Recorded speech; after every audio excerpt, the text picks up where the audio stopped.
every second you bullshit yourself, you're losing. You're losing. You just are. And like way too many of you care what other people think. It's insane how much I don't give a what my wife and my mom and my kids think of me. And that's what stops a lot of people. Absolutely. And by the way, it's not because I don't, it's because I know who I am. And I know what my intent is. And of course I'm gonna make mistakes. And of course I'm gonna go to a Jets game instead of Misha's recital, and that optically should look bad. Like, I get it, I'm not unaware, it's just I can't not be me.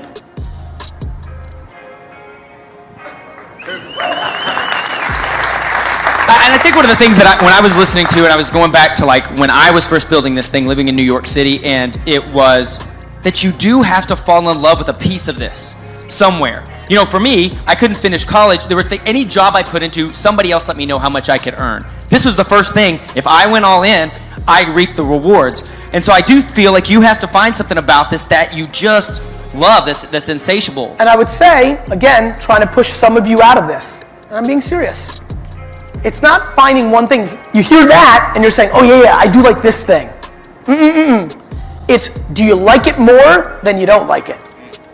Boy, do I hate a lot of stuff about entrepreneurship and being the number one.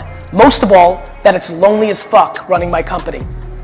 I don't like being the moral decision maker of everything. I don't like the stress that, do you know how fun it is to work for somebody else? Do you know how fun it is to be able to say, it's Rick's fault. Everything's my fault at Wine Library and VaynerMedia. All of it. And there's no hiding from it. It's me. Oh, Susan sucks? I hired Susan. Or I hired Rick, who hired Susan, or I hired Karen, who hired Rick, who hired Susan. Like, everything wrong in your world is your fault. All of it. All of it.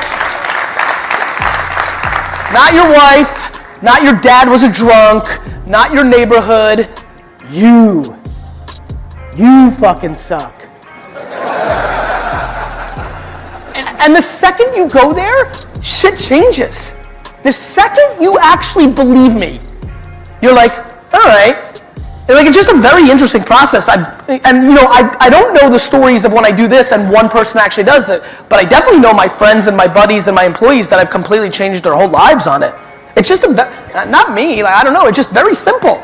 Like, when you spend every minute shifting to, I need to fix this shit that sucks, instead of, I'm gonna sit and drink this Budweiser and watch UFC tonight and complain about all the shit that's fucked up with my friend Rick, who's also a fucking loser, shit changes.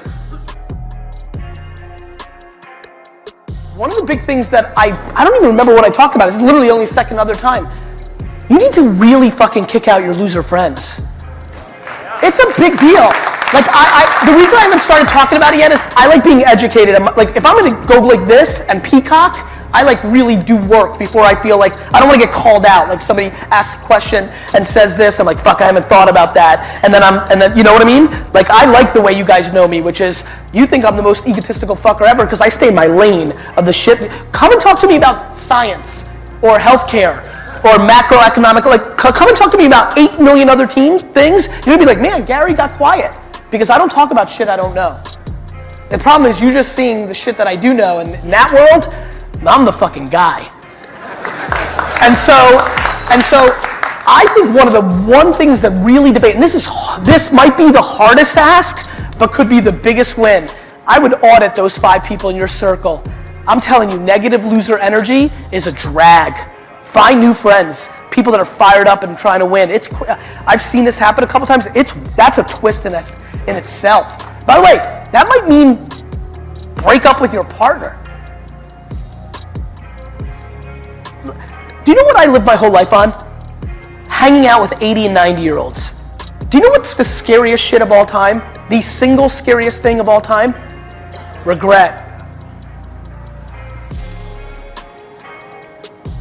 And then choosing the wrong things. I'm gonna be loyal to Susan. That's loyalty trumps your happiness. How the fuck did that work out? All right, what do you got?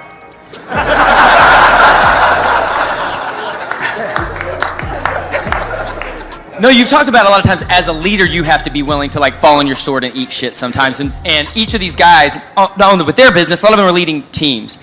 And a lot of times we get blamed by the people that we brought in, like, oh, I wasn't successful because of this. Where as a leader do you go? No, you call somebody out. And where as a leader, maybe just with your employees, do you maybe take a fall just as a leader versus like no. something? No? Okay. There's no 8th fucking place trophies around here. No, Rick, you suck. But the only reason I'm effective at that is because I equally say, I fucked up. Or we have to change because I did this wrong thing. And what I often rely on and why it makes it easier is I always tell people I'm a net guy. Like, business is UFC. There's no undefeated. There's no undefeated. And too many of you want to be undefeated and perfect. I love losing. I proudly wear my L on my shoulder. Like, I think if you don't have losses, then you're way too safe and you suck. So the only way you have the ability to call out John is if you called yourself out first. That's good. So if you're only just calling everybody else out, well then you're that. And so I actually am very aggressive at calling myself out, and I'm more passive on calling out people. I have way more tolerance and patience to call you out. It's like the 19th time that Jeff fucks up that I drill him, but the first time I fuck up, shit, a half a fuck up, I'm like, yo, I think I'm about to fuck up.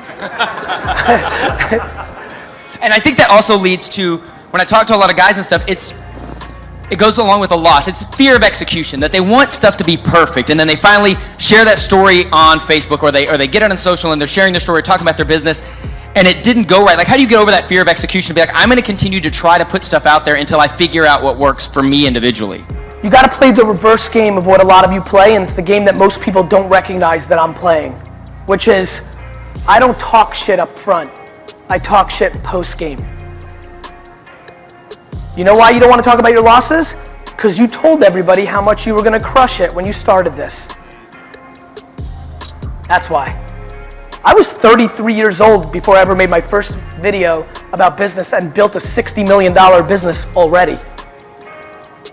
That's why it's fun. You know, like too many of you are like, oh, Susan, watch what I'm gonna do. And then you don't do anything and you're like, fuck, I don't want Susan to think I'm a loser. That's why. So how do you do it? Stop promising shit up front, put your head down and execute, and then post-game your success. This way you're not talking at all until you're there. Too many of you front. You peacock up front. You tell everybody how you're gonna do it. That fake confidence smells like shit to winners. I smell that fake confidence on you every day. People sell fake lifestyle.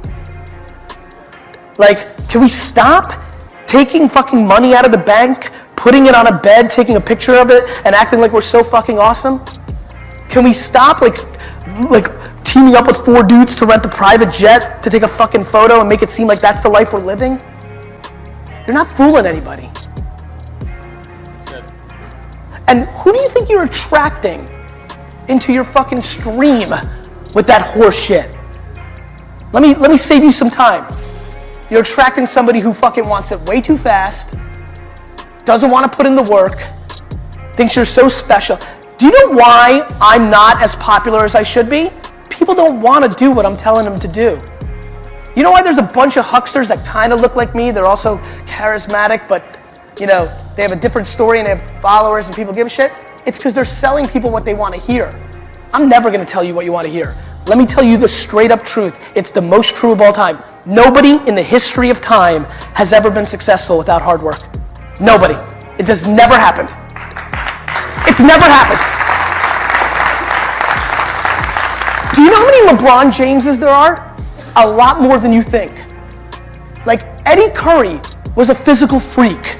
Like, there's Ralph Sampson was a physical freak. Like, Ryan Leaf is a bigger physical freak than Peyton Manning. Nobody. And so what you do is you're like, well, look at LeBron. He was built like a fucking mountain. That's why. It's because he fucking didn't give a shit about science class in 6th grade and just focused on his game. They put in the work. That's why. Zero times in history did somebody else make you the money for you, underneath you. Your mama might have made the money for you and you inherited it, but you're not hiring anybody who's gonna make you all your money.